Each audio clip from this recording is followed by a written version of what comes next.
Hello students, Mr. Kirk here from the Meadowlands Environment Center.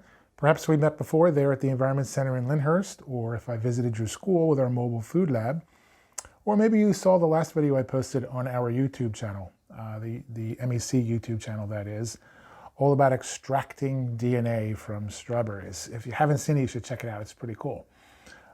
If none of that's true, that's fine. I'm still glad you're here today to see this video, which is part of a video series I like to call Finding Science, which is really all about looking for science where it is, which is everywhere. That's right. Science is everywhere. It's all around you. You really can't miss it unless you're not looking for it. So the science we're going to be talking about today is different than the science I dealt with the DNA extraction video. That was all about biology, the study of life. Today, the science we're looking at is one that's both fascinating and at the same time intimidating. It can be a little bit scary, but I think most people find it fascinating. Most students find it really interesting and they have a ton of questions about it. So the science we're looking at is astronomy. And if I asked you what astronomy is, you'd probably say, oh, Mr. Kirk, astronomy is the study of space, right? It's the study of everything around the Earth, everything beyond Earth and its atmosphere. You might also say things like astronomy is the study of stars, other planets, galaxies, nebulae, supernovae, black holes. It goes on, right? And if you said one or any of those things, you'd be absolutely correct. All those things are elements of astronomy. But I want to remind you that we are on a planet ourselves, supported by a star. We call it the sun. Those are in a galaxy we call the Milky Way galaxy. So what I'm saying is we are part of astronomy ourselves. And when we study astronomy, we're also studying our place in space, not just space and all those components of space. So I want to start with stars. That's really our focus today. Our focus is on stars. And I want you to think about what you know or what you're pretty sure you know about stars. You might want to pause this video and jot a few things down, or just think about it for a minute. But pause the video and come back to me with some facts that you have already in your brain about stars.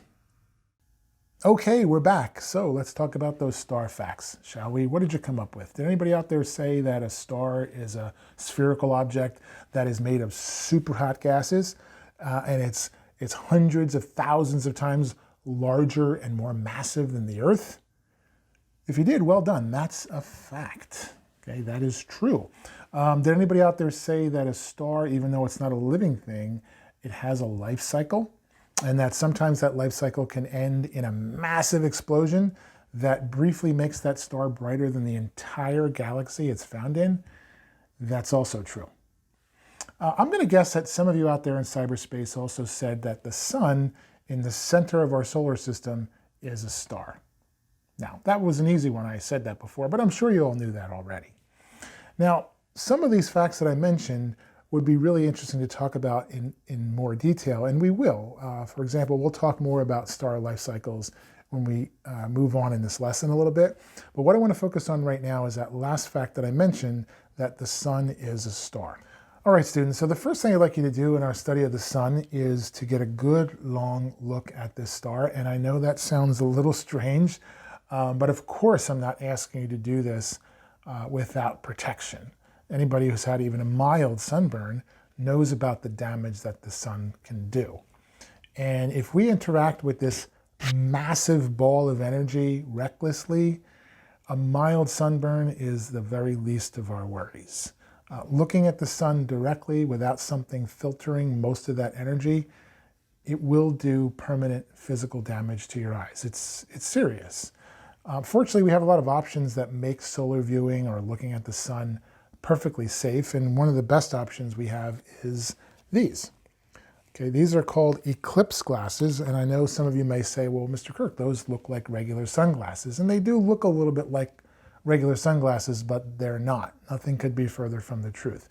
These glasses are designed to block almost all of the light coming from the sun. In fact, they're so good at blocking light, it's almost impossible to find any artificial light that is bright enough to penetrate these glasses. On the other hand, your sunglasses may be designed to block 100% of UV radiation. That's good that they're doing that, but they're also letting through thousands and thousands of times more light than these glasses. So you never want to use regular sunglasses to look directly at the sun or even at reflected sunlight.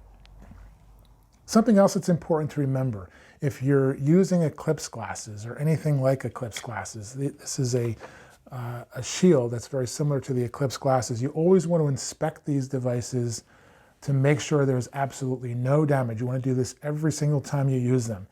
Even a tiny little hole will allow enough light to get to your eyes to do some damage. So you want to make sure that's not the case. If it is, you want to throw those out right away.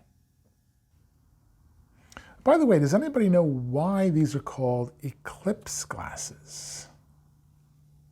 Well, some of you probably figured this out already, but if you haven't, think about this. What is the purpose of the glasses? To block sunlight, right? When are we going to see sunlight blocked? Well, of course, anytime it's cloudy, we'll see at least some sun blocked by the clouds, but that's a meteorological phenomenon. That has to do with weather. That's meteorology. That's a different science. What is the astronomical phenomenon that causes the sun to be blocked? It's an eclipse, right? It's a solar eclipse. So what do we need to have a solar eclipse? We need to have the sun and we need to have the moon. Now, there are some interesting facts about these two objects that make a solar eclipse possible. First of all, the sun is 400 times larger than the moon. Also, it is 400 times farther from Earth than the moon. Because of those two facts, it is possible for the moon to completely block the face of the sun. Okay, the face is what we see. It's also called the solar disk. Okay, so that potential is there. And why doesn't it happen all the time? Well, first of all, the moon has to be on the right side of the Earth in order for this to occur. Okay, and that's only half the time. Half the time, the moon is on one side and the sun is on the other. Okay, this, by the way, is when we would see what's known as a full moon. Right? The sunlight would shine around the Earth and reflect off of the moon. The moon has to be on the other side, of course, the same side as the sun, in order for a solar eclipse to occur. Now, we forget that the moon is on the same side of the Earth as the sun a lot of the time because we don't really see it that much. The sun is so bright, it tends to drown out the moon. But it happens all the time. We just don't see that solar eclipse because those two objects have to line up just right. It just doesn't happen that often. So that's the basics of a solar eclipse and your explanation as to why these are called eclipse glasses or eclipse shades as they're also called, in case you were wondering. If you're looking for more information about solar eclipses, there are a couple of links below that you can check out. But at this time, I'd like you to go outside and do your solar viewing. Get a good look at the sun. Hopefully it's a clear day and you can go out with eclipse glasses or a face shield like this, if that's what you've got, and get a good look at the sun. Now, remember, if you're using either of those tools, inspect them first before you go outside to use them. If there are any holes in the lens, if there's a scratch in the lens, if you see separation of the lens from the paper frame, where light can get in, you want to cut these up, throw them in the trash. You can replace them for a couple of dollars and that's it. And that's what you'll need to do to be safe. Now you have some alternatives. You can use these. These are welder's glasses. Welders, we know, use a very hot, bright torch to melt and connect pieces of metal. Okay, they need substantial eye protection. If you know a welder, maybe that person would let you borrow their welder's glasses. Okay, these are the ones I showed you were about $30 to buy, so they're not nearly as cheap as eclipse glasses. Another alternative that you have is a pinhole projector. That's what you're seeing here. This is an example of one. This is something you can make. It's very simple to make. The only shortcoming of this is that it's not showing you the sun directly. You're not viewing the sun directly. It's showing you a projected image, which is interesting in and of itself. It's just not giving you the same view that you're seeing through eclipse glasses or welder's glasses. But it is a viable way to look at the sun. So whatever method you use to do your solar viewing, you're going to see something probably that you've never seen before, and that's a very valuable experience. Now, what I want you to do is make some good observations and answer a couple of questions using our solar viewing worksheet. So by now you should have completed your solar viewing. I hope when you did that you saw something really cool that you've never seen before. You should have also completed the worksheet that goes along with the solar viewing. So through making your solar observations and completing the worksheet, there's a few things that you should have learned, and we're going to review those briefly now. First of all, there's a lot more to the sun than what we see. If we look at the sun on any given day, there doesn't really seem to be much happening, right? It just sort of sits there in the sky, in space, not seeming to move or change, do anything really. But we know that the sun and other stars like the sun are in fact extremely dynamic. They're extremely active. One piece of evidence of this with the sun is sunspots, right? Here's a picture of the sun with sunspots visible. Now, we know that sunspots are not always visible, but that's actually one reason we know the sun is active. Okay, you know that these areas, these sunspots are areas of extreme magnetism, areas that are stronger in magnetism than Earth's entire magnetic field. They appear and then disappear after a few days or a few weeks. Okay? This is one way that we know that the surface of the sun is extremely active, because these areas change. These areas of magnetism change. Something else that we know about the sun that you read about is that, again, even though it just seems to be sitting there and not moving, it is in fact moving. It is rotating in a way that is similar to Earth's rotation. Now I say similar because remember, the Earth is a solid object, okay, at least part of it, right? The Earth has a crust, and that's more or less solid. The sun, of course, is not solid. There is no solid surface on the sun, so different areas of the sun rotate at different rates. But again, it does rotate similar to the way the Earth rotates. Now, when you observe the sun, you observed it by itself. You observed it in isolation. But of course, we know that the sun isn't alone in the universe. It's not all by itself. It's, in fact, the very center of our solar system. It's what makes the place where we live a solar system at all. And we should also know that as the center of our solar system, the sun has an impact on us. Of course we know that, right? It keeps us alive. So there are interactions between the sun and the Earth. I know you're familiar with this term interaction, right? In biology, we often talk about interactions between living things, right? So we look at predator-prey relationships. There's a hunting interaction that can occur there. Well, now, of course, we're talking about two objects that aren't really living, but there certainly are interactions that are occurring, and that's what we're going to look at next. So, to get you thinking about the interaction between the sun and the Earth you're going to be studying, I'm going to do a simple demonstration using this flashlight. Now, of course, there are lots of differences between a flashlight and the sun. The sun, for sure, is producing much more energy than a flashlight, and the energy it's producing is not just visible light like what we see coming from the flashlight. It's ultraviolet light, it's infrared energy, it's microwave energy. There are many more. But that doesn't matter. What we're concerned about for this demonstration, and in fact for the interaction between the sun and the Earth you're going to be studying, is the visible light. That's what we're thinking about. So we got some visible light from the flashlight there on the screen behind me. Question for you: what happens when we put an object, and I did put my finger there in front of the light a little bit, what happens if we put an object in front of the light? Well, it really depends on the nature of that object. If the object, for example, is a window, which we know is transparent, that allows light to pass through it, not much will happen with that light. If, on the other hand, we put an opaque object, an object that is not transparent, it will not allow light to transmit through it, it will absorb and reflect light, then, well, we have a very different result. Okay, we have a very different interaction, right? So just as an example, I put my hand in front of the light, okay? We end up with, obviously, a shadow, okay?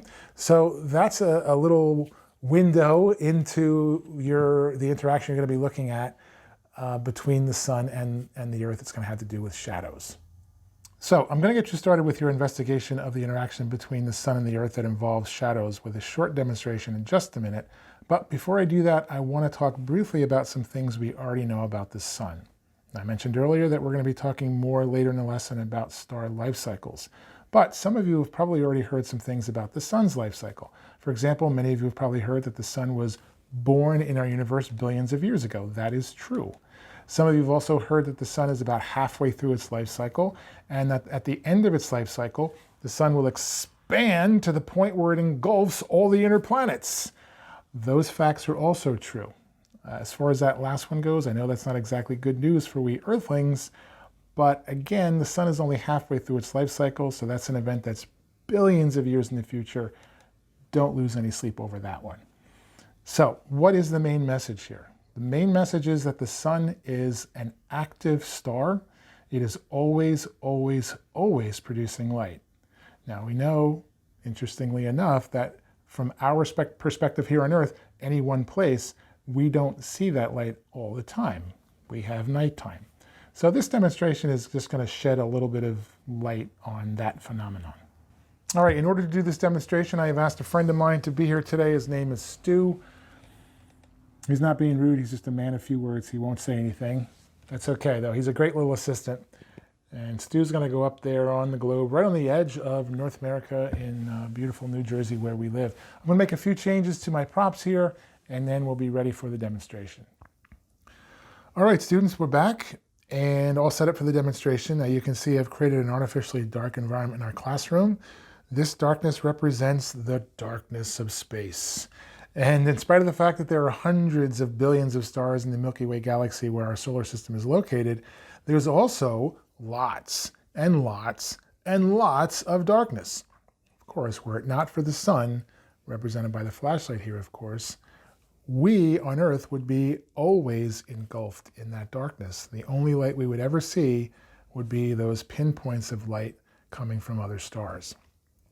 Fortunately for us, being 93 million miles on average from the sun, we are bathed in its glorious light every single day. Pretty nice, right? So in this scenario, in this setup, with the globe facing the sun the way it is, Stu, my teaching assistant in North America, is experiencing daylight. What is the other half of the globe experiencing? When one half is experiencing daylight, the other half is, of course, experiencing darkness.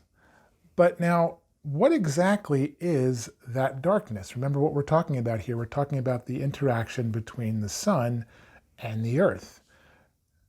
We're talking about shadows, right? As the sun shines on the earth creates an enormous shadow.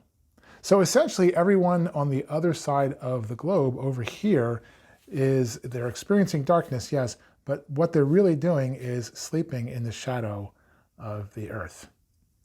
So understanding that when half of the earth is going through what we call nighttime, is actually experiencing the shadow of the earth, maybe gives you a new perspective on this interaction between the sun and the earth. Now, of course, seeing the shadow of the earth is difficult, although if you've ever witnessed a lunar eclipse, that's what you're seeing, right? You're seeing the moon move through the shadow of the earth. But it is a lot easier for us to see and study the shadows on the earth itself, and that's what I'm going to ask you to do next. I'm going to make a few changes to my props again, do a quick explanation of the observations that you're going to make.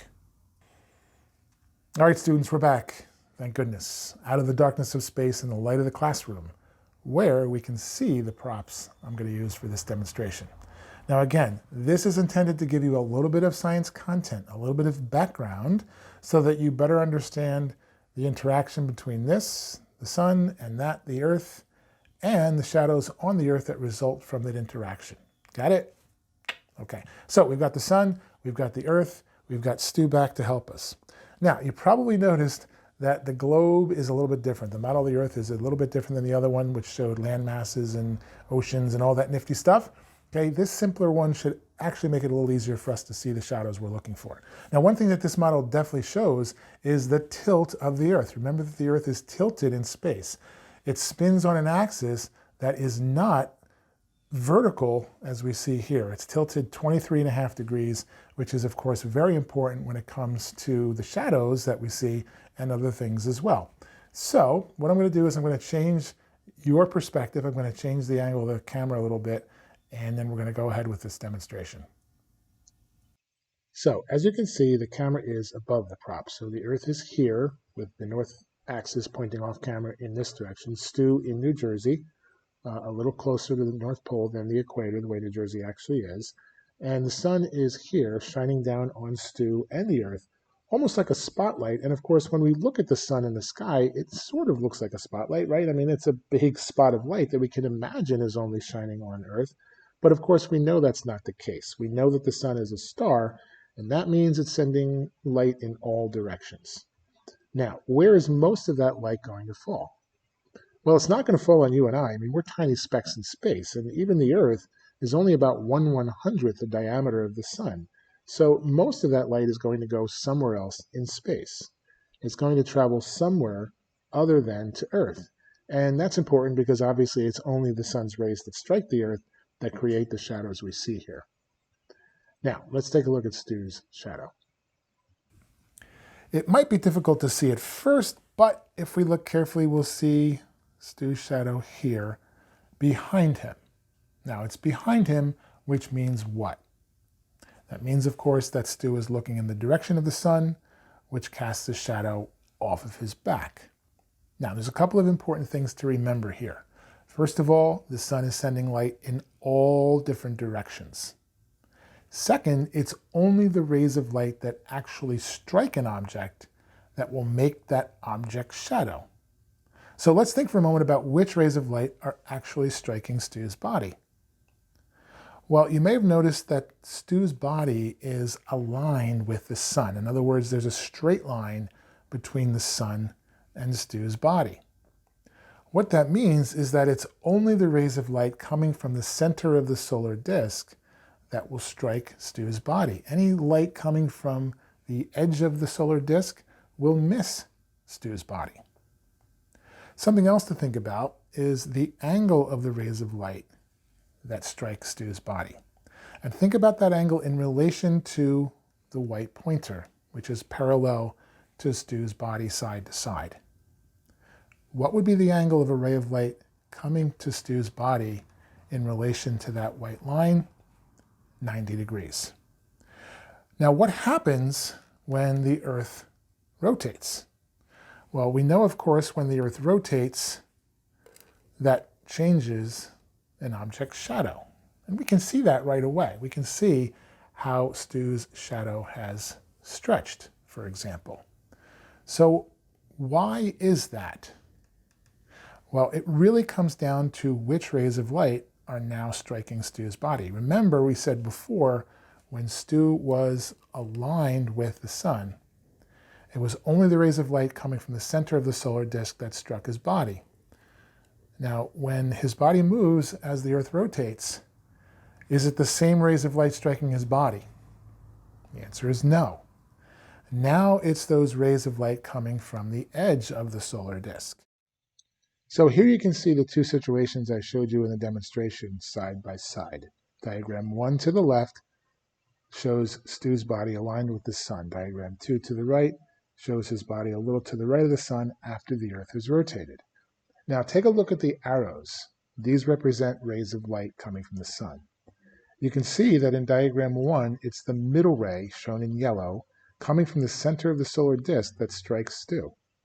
In diagram 2, on the other hand, that same light ray is shown in blue, meaning it's striking the Earth but not Stu. Instead, it's the light rays coming from the edge of the solar disk that strike his body. So, there you have it. An explanation as to why shadows do what they do. Why they change over the course of the day comes down to the fact that objects on Earth are moving with the Earth as it rotates. So, your body, my body, Stu's body, buildings, trees, every object on Earth is slowly moving into a different light path over the course of the day, resulting in a change in shadows. Now, this movement of our bodies that results from the Earth rotating at about 1,000 miles an hour, that's not something we really experience, right? It's not something we feel, so it's not something we notice. There is, however, something that we do notice that results from the Earth's rotation, and that, of course, is the sun's apparent motion across the sky. Now, you notice I call it the apparent motion. This is because this is not really happening. It seems to be, it apparently is happening, but it's not really happening. It's an optical illusion that results from the Earth spinning past this fixed point in space. So at this point, students, it's time to make some more observations. Still having to do with the interaction between the sun and the Earth that results in shadows, this time focusing on this apparent motion of the sun that I just talked about. When you're finished with your observations, you'll check back in. We have one more activity in this part of the astronomy lesson.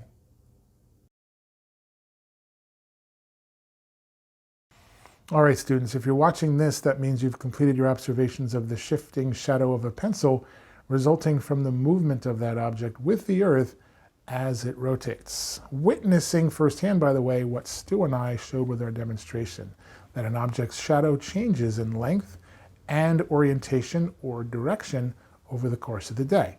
Now, to emphasize the point, the cause of this is the fact that the object is moving into different light paths over the course of the day. Those different light paths are striking the object at a different angle than those before, so the angle or orientation or direction of the shadow changes as well as the length. By the way, some of you may have figured out that what you've observed here is the phenomenon behind a sundial. It's what makes a sundial work. You remember what a sundial is, right? That ancient time-telling device that uses the sun's apparent motion across the sky to track the time. If you're interested in learning more about sundials or even making your own, you can check out the link we've provided for that. So if you've got all that, well done. It is time for us to move on to the final part of this astronomy lesson. All right, students, hello again, welcome back, and congratulations for making it to the final component of this astronomy lesson, the sun we see. In this part of the lesson, we're going to address the cause of the seasonal changes we witness here on Earth resulting from the interaction between the Earth and the sun. Now, up to this point, we've looked at shadows as evidence of this interaction, but again, now our focus is the seasons. Now, we all know, of course, what it is that differentiates the seasons. It's not just what holidays we might celebrate. It comes down to the weather, right? In North America, we think of the summer as our warm season and winter as our cold season and spring and fall as sort of the in-betweens. So what it is that causes that is really what we'll address next. So in order for us to begin our discussion of why we have seasons, we need to recall the fact that the Earth experiences not one, but two different movements. Now, the first of these movements, its rotation, we've already addressed that in our observations of shadows. Remember, we said that the changes we see in shadows are caused by the Earth's rotation, the movement of the Earth around its own axis. What is the other movement that the Earth experiences? That's its revolution around the sun, right? Of course, it's very easy for us to forget that either of these movements is happening because we don't feel them. And that's easy to understand since we are just so much smaller than the Earth. Sometimes to better understand how much smaller we are, we make the comparison between a human on the Earth and a flea on the back of a dog. The flea doesn't feel the dog moving. And that's a pretty good comparison, but to really understand the size difference between a human and the Earth, consider this. It would take about 91 million fleas to make the mass of a large dog. How many humans would it take to make the mass of the Earth? About 66 sextillion. That's a lot of humans. And that means we are very, very tiny compared to the Earth. So we're not going to feel its movements. Nevertheless, we have evidence of these movements. Again, shifting shadows are evidence of its rotation, and the seasons are evidence of its revolution. And again, that's what we're going to address next. So what do you know about Earth's revolution around the sun? Well, for starters, you probably know that the word revolve can be replaced by the word orbit. So we can say that the Earth revolves around the sun or the Earth orbits the sun. Both are correct. It's also correct, by the way, for us to say that the Earth has an orbit. What that means is the Earth's orbit is unique. The path that it follows around the sun is different than that of other objects also revolving around the sun. The other planets, for example, each one has its own orbit different than that of Earth. This also means that the Earth's orbit is not random or changing, but rather constant and predictable. After all, you know how long Earth's orbit lasts, how long this yearly journey around the sun takes. Right, 365 days. So again, the Earth's orbit is predictable. Okay, one last fact that you need to know about the Earth's orbit, and that is that it is not circular or round, but rather elliptical. Okay, elliptical is another way of saying that it is shaped like an oval. Now, why this is a very important fact is what we're going to take a look at next. If Earth's orbit were perfectly circular, then our planet would always be the same distance from the sun. But we can see very clearly in the diagram that since our planet's orbit is elliptical, there are times in its yearly journey when the Earth is closer to the sun than at other times. Now, if you had to guess what season we're experiencing in New Jersey when we are farthest from the sun, which is what's shown in the diagram, what would you say? While it might seem likely that this would be our winter, the opposite is true. In New Jersey, and the rest of the Northern Hemisphere, we are experiencing summer when the distance between Earth and the sun is the greatest. In a moment, we're going to see a demonstration that explains this seemingly backwards phenomenon, but first, a small clue. Notice which way the planet is tilted. Pay attention to the axis, pictured here in red in the north and white in the south. Okay, on with the demonstration. All right, students, so what you see here is the same simplified Earth model I used in the shadow demonstration, and this model represents the Earth's axis as it appeared in the diagram you just saw, tilted with the north axis red and the south axis white. The model also shows Stu in his position on Earth, approximately where New Jersey would be. Now, there's a couple of things I want you to notice. First of all, the position of the globe. It's the same as it was in the diagram. The north axis pointed in the direction of the sun, and the south axis pointed away from the sun. Now, when Earth is positioned this way, the distance between the planet and the sun is greatest. In the month of June, it's around 94.5 million miles. Now, of course, in June, those of us in North America are experiencing the warmth of summer. Okay, now, in addition to the fact that the north axis is pointed toward the sun, I want you to notice Stu's position in relation to the sun. Next, we're going to see how things change when the Earth is in the opposite position in its orbit.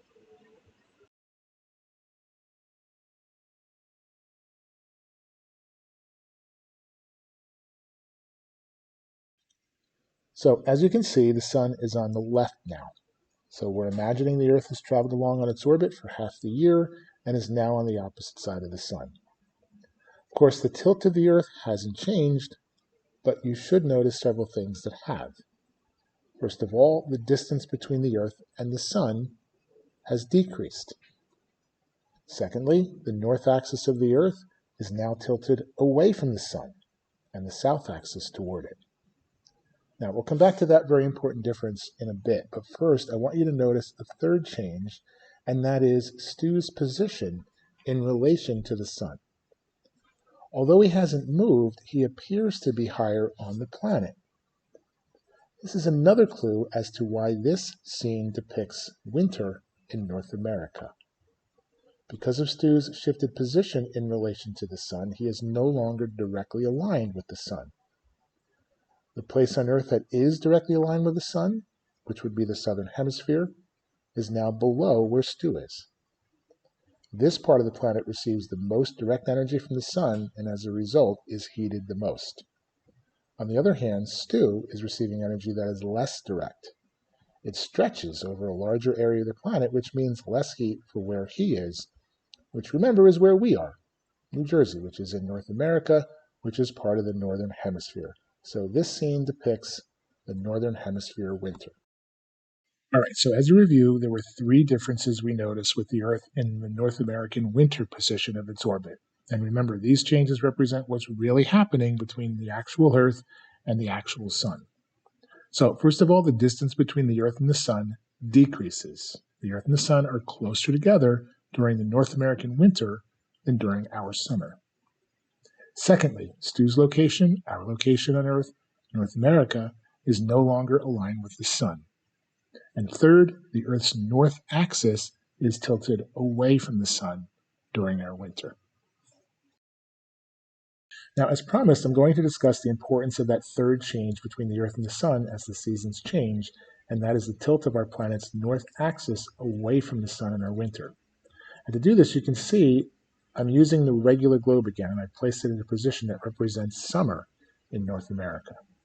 So as you can see, I'm rotating the globe in the video at the bottom of your screen with the sun on the right side. The inset picture is showing you the setup from the side, and you should recognize this as summer in North America because of a couple of details we've already discussed. Number one, the distance between the globe and the sun has increased, and the north axis of the Earth is tilted toward the sun. Okay, now I have a challenge for you. First, find the orange bead I've stuck to the globe. It's on top of New Jersey where Stu was, so you'll see it come out of the shadow at the top of the globe in 3, 2, 1, there it is. You're going to use the bead to track the spinning of the globe. When I say so, you'll pause the video and get ready to time how many seconds it takes for the globe to spin once. You can use a stopwatch on your phone for this. After this explanation, you'll watch another video sequence of the globe spinning that starts with the bead just above the metal holder, the dark line on the right side of the globe. At the same time, start your stopwatch and the video. Stop your stopwatch when the bead comes around to the same spot. Start the next sequence when you're ready. Pause the video now.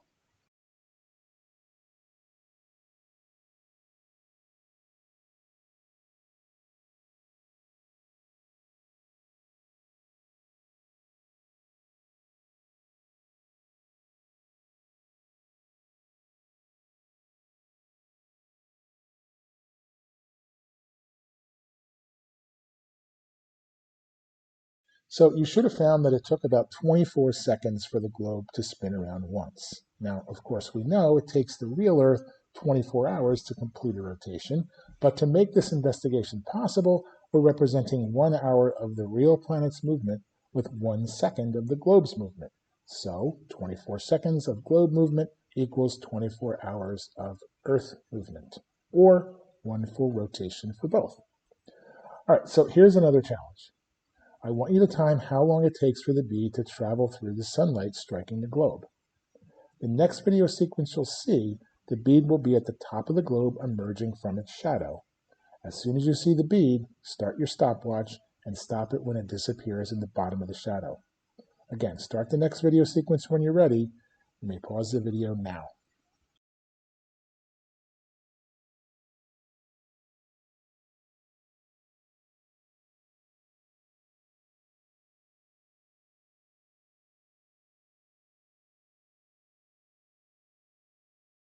So you should have found that it took about 15 seconds for the bead to pass through the light, which represents 15 hours of daylight. And that's what New Jersey has on its longest day of the year, the summer solstice near the end of June. Now, what you're seeing here is the globe position to represent the North American winter, and this should be easy to recognize now based on several clues. The distance between the Earth and the sun has decreased. The position of the bead has changed in relation to the sun, and the north axis is now tilted away from the sun. So here's your final challenge. Time the number of seconds it takes for the bead to move through the light as you did before to find out how many hours the shortest day is in New Jersey. Start the next video sequence when you're ready. You may pause the video now.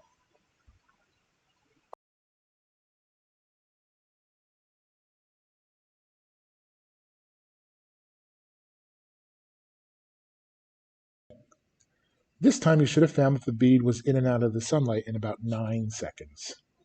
Based on our 1 second equals 1 hour time scale, this would represent a 9-hour day, the shortest day of the year, which is known as the winter solstice, a day that occurs near the end of December.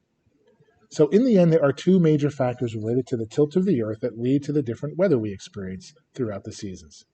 The first is our changing position in relation to the sun, resulting in North America receiving more direct sunlight in the summer and less direct sunlight that spreads out over a larger area in the winter.